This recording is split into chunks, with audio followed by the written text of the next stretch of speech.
I drifted to sleep and woke up almost flawlessly the next morning. No grogginess, no aches, perfectly energized and bright-eyed. Man, how long has it been since I got that much good sleep? I looked to my alarm clock. I woke up 10 minutes before my alarm. Well, hey, I must be lucky today. Karma owed me some luck. After all I had gone through in merely a handful of days, I deserved to get some good luck. Ecstatic for the day ahead, I turned off my alarms before they could ring and got dressed. However, my phone started to quickly buzz from an incoming text. Huh? Who's texting me this early? Yo, Anderson! You're carpooling with us from now on. We're not letting you waste your money on a bus. Get ready and be at your gate at 7 stat. I smiled. My friends were the best. I couldn't drive yet and I didn't have a car, so it was awesome that my friends would let me carpool. I checked the time.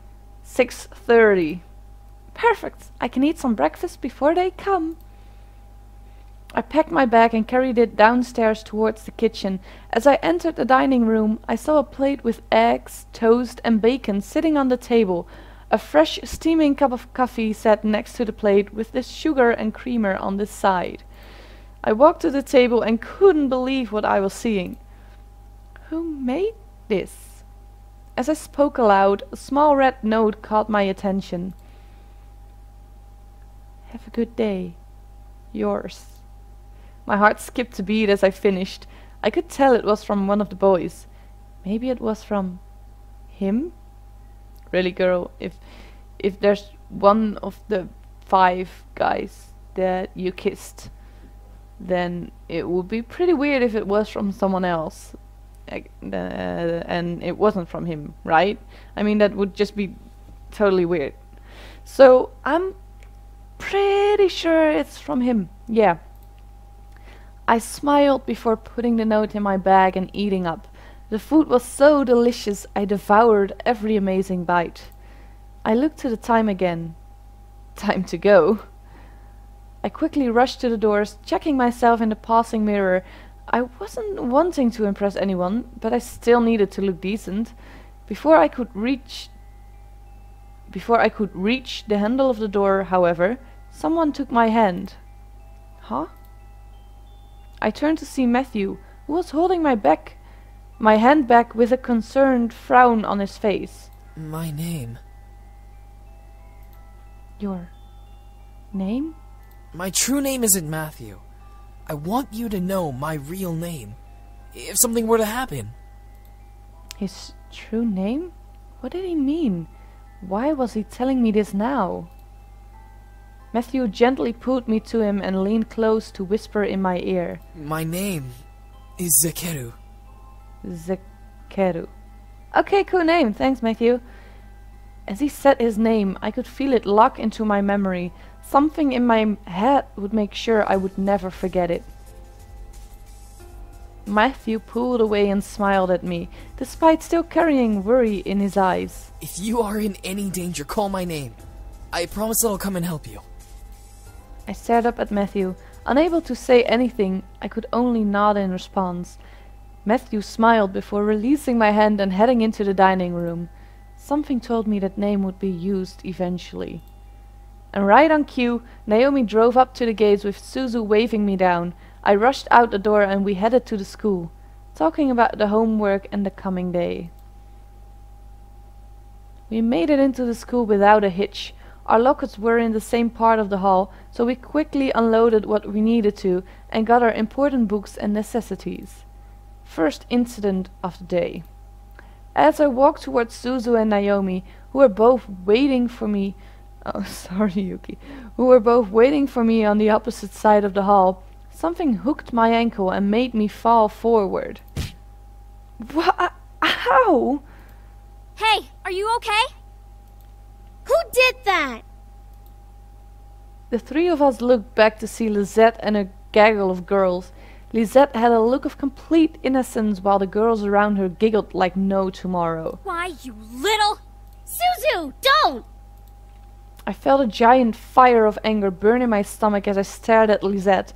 Today was not the only time this has happened to me. However, it was now clear who was behind these incidents. Even if she was innocent and one of her goons did it, it was now obvious that Lisette was the mastermind just from the look on her face. She was no friend, nor would she ever be. I had to do something. Nah, just walk away. I don't know, just getting her will only make things worse, I guess. Well, when you're just like, you know what? I don't give a damn what you do to me. Then she will probably get bored of it because it's no fun to her at all if it doesn't bother you. So I'm just gonna stand up and walk away because I think that's the best choice. No, I wasn't going to bring myself to her level. She was a bully, but I was not going to let her get to me. I had to be stronger than her, and only then would I have beaten her. I stood up and brushed myself off, pretending nothing had happened. Anderson, you okay? That was a pretty bad fall. Yeah, I'm fine. A fall like that is nothing. I merely smiled at them, not wanting to let them know the pain rushing through my body from that fall. My arms were quaking, my shoulders were pulsing, but I remained content-faced. I quickly gathered up my belongings and nodded to my two friends. Come on, we'll be late for history. Suzu and Naomi looked at each other before frowning and nodding to me. Naomi and Suzu flanked me as we began to walk to class, away from the gaggle of bullies. Bullies. As we walked, I could barely see Suzu flipping the middle finger to the group behind us from the corner of my eye. Friggin' bunch of Lisette feet lickers. Yeah, you said it, girl. That's gross, Suzu. It's true. It's all OMG! Lisette is the best! Let's follow her around because we obviously don't have lives. Naomi and I could not help but laugh. The group behind us, however, did not like Suzu's words. At least my dad doesn't screw around in the black market to keep a stupid casino running. Suzu stopped. Naomi and I stopped as well to look back at Suzu, who was completely red in anger. Suzu slowly turned ahead to the group, glaring daggers at them. Fuck did you just say? Oh boy. I had to act fast. I placed my hand on Suzu's shoulder and gripped tightly, knowing she could try to push my hand away. Suzu, they're not worth it. Let's just go. No, I think it's about time we taught them some manners. Suzu! I looked at Lisette and her group. Lisette had a wildly amused smile on her face, which irked me to no end. Nevertheless, I knew that fighting wasn't going to get us anywhere.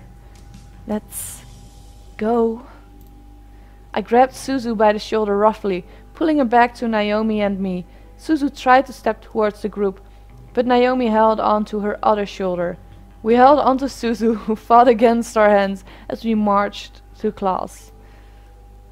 Surprisingly, the rest of the school day went off without another incident. I went to my classes, had lunch, and was anxious to get home. As the bell rang for school to end, I felt my phone vibrate in my pocket. Huh? A text? From Dad?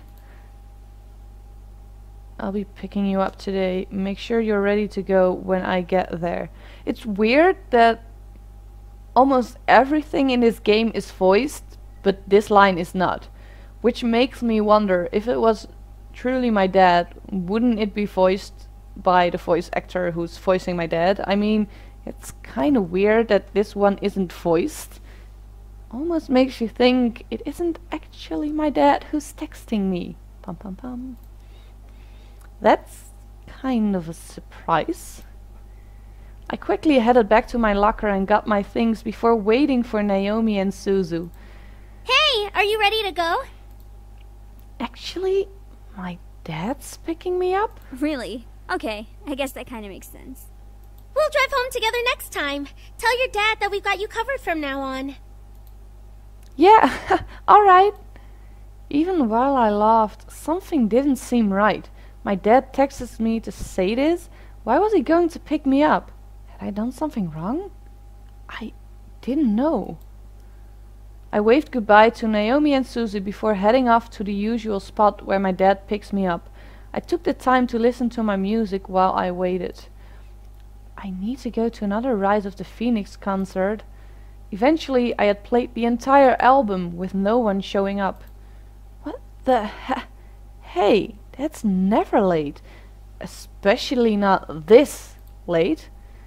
I quickly dialed my dad's number again, but as soon as I pressed call, it disconnected and read a signal disconnection error message. What the? No signal error? How do I not have signal? I double-checked my phone and saw all 5 bars for signal. He must be in a dead zone. Before I could finish, a group of hands grabbed at my hands, feet and covered my mouth. I screamed into the hand over my mouth, struggling to pull away from the hands grabbing at my limbs. It felt disgusting and scary, feeling their hands on me. I needed it to stop. Hey! Don't dirty up Malix's prey! The voice, which sent a fearful shiver down my spine, whispered into my ear. You're coming with me, Miss Anderson. Oh boy. I couldn't fathom what was happening, but before I knew it, I was blindfolded and my limbs were quickly tied up. I felt myself being carried somewhere and was shoved into something that echoed the interior of a bus or a van. The doors closed and off I was taken, unsure of where I was going and why. Yuki, can you stop that please? That's the cord of my headphone. If you bite through that, no one will be able to hear me. So please, Yuki, don't bite on that. Thank you. All I knew was that I was in trouble. All I saw was darkness. I felt numb as I was taken to a place I didn't know of. I couldn't even move my limbs to scream. Sounds zipped past my ears. First of the interior of a car, then the outside, then an echoey space with whispers and cackles of people vibrating through it. However, the wrap around my eyes was eventually removed from my face and my bonds were cut. It took a while for my eyes to adjust, but I found myself in a warehouse, surrounded by devils, including Malix, who was smirking at me. Nicely done! I'm sure those little shits will come running to find you when they realize you didn't return to your precious little mansion.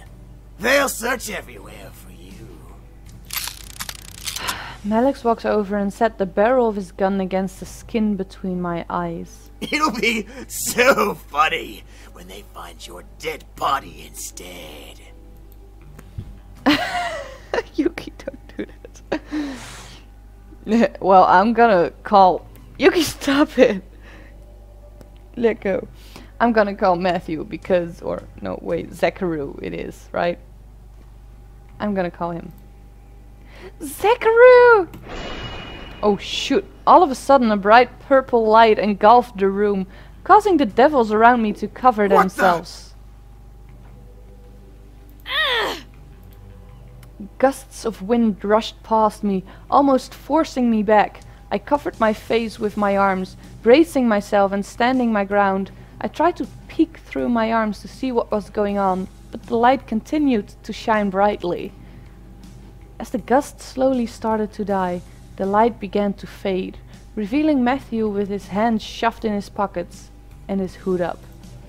Matthew? Malix slowly moved his arms from his face, taking in the sight of Matthew before laughing hysterically. Are you kidding me? You summoned the crybaby runt?